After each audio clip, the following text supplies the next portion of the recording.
Quick bike repair tips for my fellow bike people today. About a week ago I popped a spoke on my wheel and I've been too lazy to fix it. So today I figure I might as well get around to doing it, and I'm going to show you how to do it at home with as few tools as possible. So when I broke the spoke, I just twisted it around this other one just so it stayed in place. You can see the wheel's not too far out of true, so it's not going to be a huge deal to fix this one. First job's going to be to get that old spoke out, get the new spoke in.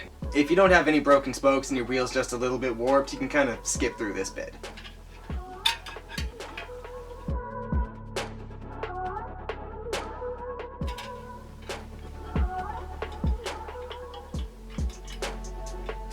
So one of the big things to look out for is that you have the right spoke length. I'm not sure if you can see on the camera here, but the one I have in here is a little bit too short. The thread's still engaged, so I'm going to finish the video with this spoke, but I'm going to have to go and swap this one out tomorrow at the shop. Another thing to watch out for is when you're installing the spoke, you got to match the pattern.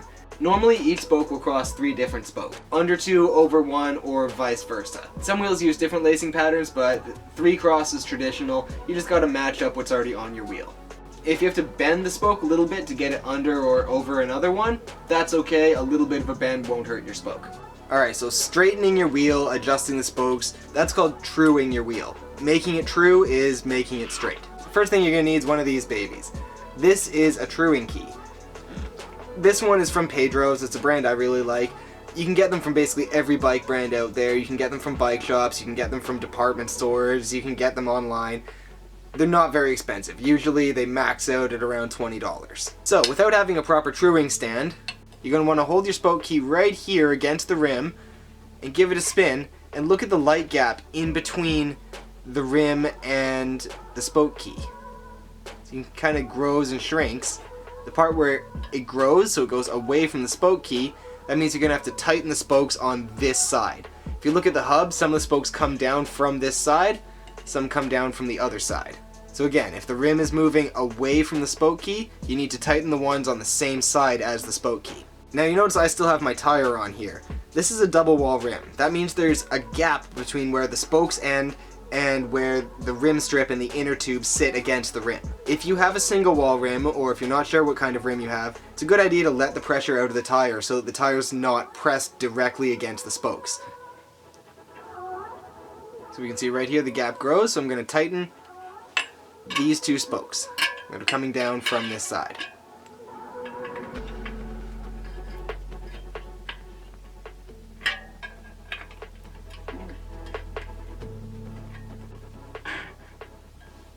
And here, where the rim hits the spoke key, so it goes over to that side, we're going to want to tighten the ones on this side opposite. So it's going to be these 2.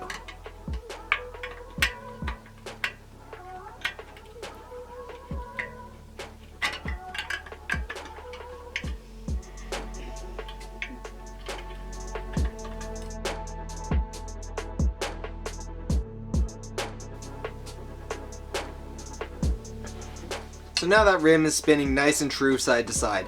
It's still got a little bit of hop up and down because there's a few dents in it and it's a really old rim, but that's perfectly straight as far as I'm concerned. So getting a feel for tensioning the spokes, it is something that comes with experience, especially if you're not using proper tools like a tension meter, you're just using the spoke key and your fork.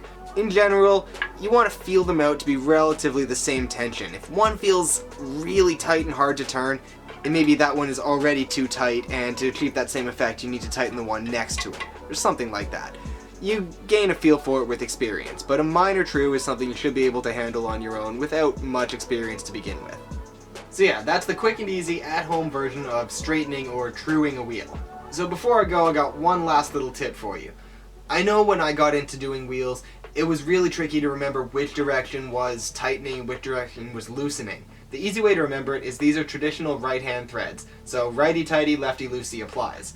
What makes it tricky is you're going from the inside of the wheel instead of the outside. So, what I like to do is say I want to tighten this spoke up here. I'll take my finger, I'll put it on the outside, and I'll pretend this is a screwdriver, and I'll pretend I'm tightening this spoke from the outside. That's the direction to go, righty-tighty. Just imagine you're going from the outside, makes it a lot easier to remember which direction to turn the spoke. So I know wait times for repairs at bike shops are huge right now, and a lot of people don't even have access to a bike shop in the first place. So because bikes are really important for social distancing and getting outside, being able to stay mobile during the pandemic, I really hope I was able to help someone out with this.